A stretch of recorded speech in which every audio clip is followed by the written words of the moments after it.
अब आपको दिखाते हैं ग्रीनलैंड को लेकर अमेरिका और नेटो देश अब खुलकर कैसे आमने सामने आ गए हैं। ऑपरेशन आर्कटिक एंड्योरेंस के तहत स्वीडन, फ्रांस, जर्मनी, नॉर्वे समेत कई यूरोपीय देशों ने ग्रीनलैंड की राजधानी नूक में अपनी सेनाएं भेजना शुरू कर दिया है। यूरोपीय देशों ने यह कदम ग्रीनलैंड पर ट्रंप के बार बार आ रहे बयान के बाद उठाया। फ्रांस के राष्ट्रपति इमैनुअल मैक्रों ने तो घोषणा कर दी कि फ्रांस की सेना का पहला दस्ता पहले ही निकल चुका है, अभी और सैनिक हम भेजेंगे।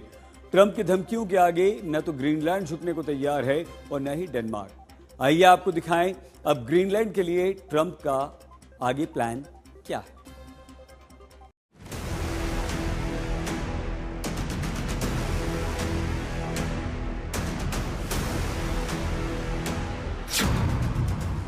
ग्रीनलैंड पर अमेरिका और नाटो देशों की टक्कर।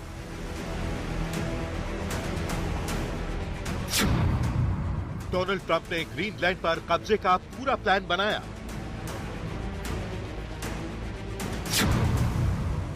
नाटो देशों ने ग्रीनलैंड में अपनी सेनाएं भेजनी शुरू कर दी।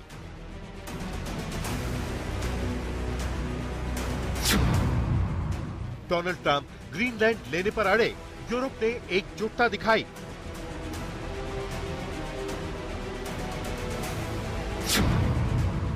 अब ग्रीनलैंड में क्या होगा? क्या अमेरिका और नाटो का मुकाबला होगा?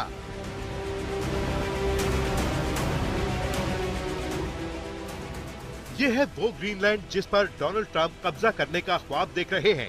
तस्वीरें ग्रीनलैंड की राजधानी नूक की हैं। आप देख सकते हैं बर्फीली पहाड़ियों के बीच बने रंग बिरंगे घर, बर्फ पर उकेरी गई ये मूर्तियां, नदी में तैरती बर्फ की चट्टानें और शानदार स्नोफॉल। कुदरत ने दुनिया के कैनवस पर ग्रीनलैंड की खूबसूरती को बेहद ही भव्य तरीके से उकेरा है। जी हां, इसी ग्रीनलैंड पर अमेरिकी राष्ट्रपति डोनाल्ड ट्रंप कब्जा करना चाहते हैं। भले ही ग्रीनलैंड डेनमार्क के अधीन एक स्वायत्त क्षेत्र है, लेकिन लंबे समय से अमेरिका की रणनीतिक दिलचस्पी का केंद्र रहा है। अमेरिका यहां एक सैन्य अड्डा भी चलाता है और ट्रंप लगातार ये तर्क देते रहे हैं कि ग्रीनलैंड पर नियंत्रण अमेरिका की राष्ट्रीय सुरक्षा के लिए जरूरी है। उन्होंने इसे प्रस्तावित मिसाइल डिफेंस सिस्टम से भी जोड़ा है और यहाँ तक कहा है कि नाटो को अमेरिका के इस रुख का समर्थन करना चाहिए। ग्रीनलैंड पर संयुक्त राज्य अमेरिका का नियंत्रण होना अत्यंत महत्वपूर्ण है। ये राष्ट्रीय सुरक्षा के लिए जरूरी है और वहाँ बनाए जा रहे अपने गोल्डन डोम एयर और मिसाइल डिफेंस सिस्टम के लिए आवश्यक भी।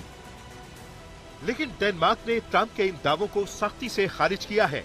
डेनमार्क के विदेश मंत्री लास लोके रासमुसेन ने कहा है कि डेनिश खुफिया एजेंसियों को करीब एक दशक से ग्रीनलैंड के आसपास किसी भी चीनी युद्धपोत की मौजूदगी का कोई सबूत नहीं मिला है। उन्होंने साफ किया कि चीन या किसी अन्य देश से तत्काल समुद्री खतरे का दावा तथ्यों पर आधारित नहीं है। लेकिन ट्रंप है कि जिद पर अड़े हैं और वो कह रहे हैं कि अमेरिका को किसी भी कीमत पर ग्रीनलैंड चाहिए और इससे कम कुछ भी स्वीकार्य नहीं है। ट्रंप ने ये बयान ऐसे समय में दिया जब डेनमार्क और ग्रीनलैंड के अधिकारी व्हाइट हाउस में अमेरिका के साथ सुरक्षा मुद्दों पर बातचीत करने आए थे और इसीलिए अमेरिका और डेनमार्क के बीच ग्रीनलैंड को लेकर बातचीत फेल हो गई है। इससे तनाव बढ़ गया है। डेनमार्क ने साफ कहा है कि अमेरिका के साथ हुई ताज़ा बातचीत के बावजूद राष्ट्रपति डोनाल्ड ट्रंप का रुख नहीं बदला है और अमेरिका अब भी रणनीतिक रूप से अहम इस आर्कटिक इलाके पर नजर बनाए हुए है। व्हाइट हाउस में हुई बैठकों के बाद डेनमार्क के विदेश मंत्री लार्स लोके रासमुसेन ने मीडिया से कहा कि डेनमार्क ने उम्मीद की थी कि ट्रंप के बयानों को लेकर जो गलतफहमियां बनी हैं, उन्हें बातचीत से दूर किया जा सकेगा, लेकिन ऐसा नहीं हो पाया। डेनमार्क के विदेश मंत्री ने अमेरिकी उपराष्ट्रपति जेडी वैंस और विदेश मंत्री मार्को रूबियो से मुलाकात की थी। इस दौरान ग्रीनलैंड के विदेश मंत्री भी मौजूद थे, लेकिन ट्रंप की नियत और नीति को देखते हुए अब 6 यूरोपीय देशों ने ग्रीनलैंड पर एकजुट होने का फैसला किया है और इन 6 नाटो देशों ने ग्रीनलैंड में अपनी सैन्य तैनाती बढ़ा दी है। डेनमार्क की डैनिश आर्म्ड फोर्सेज ग्रीनलैंड में अपनी मौजूदगी बढ़ाएंगी और संयुक्त अभ्यास करेंगी। स्वीडन की स्वीडिश आर्म्ड फोर्सेज के अधिकारी पहले ही ग्रीनलैंड पहुंच चुके हैं। नॉर्वे 2 सैन्य अधिकारियों को सहयोग की संभावनाएं तलाशने के लिए भेजेगा। जर्मनी की तरफ से 13 सैनिकों की एक टोही यानी रिकॉनिसेंस टीम 15 और 17 जनवरी के बीच भेजी जा रही है।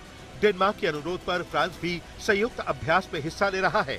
उसकी पहली यूनिट रवाना हो चुकी है। इन सभी देशों ने साफ किया है कि ये तैनाती प्रतीकात्मक है और इसका मकसद आक्रामक रुख अपनाना नहीं बल्कि नाटो की एकजुटता दिखाना है।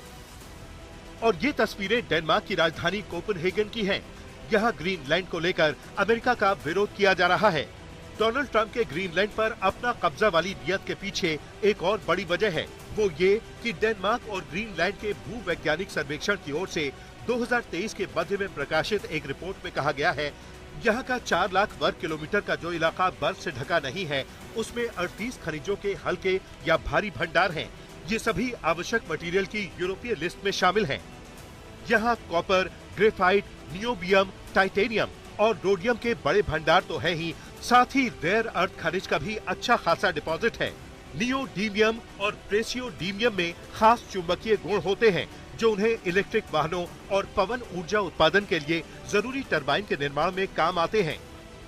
अब ग्रीनलैंड अमेरिका और डेनमार्क के बीच नाक की लड़ाई बन गया है। ऐसे में सवाल यही उठता है कि ग्रीनलैंड के बारे में डोनाल्ड ट्रंप ने जो सोच कर रखा है, क्या वो उसे पूरा कर पाएंगे? आज तक ब्यूरो।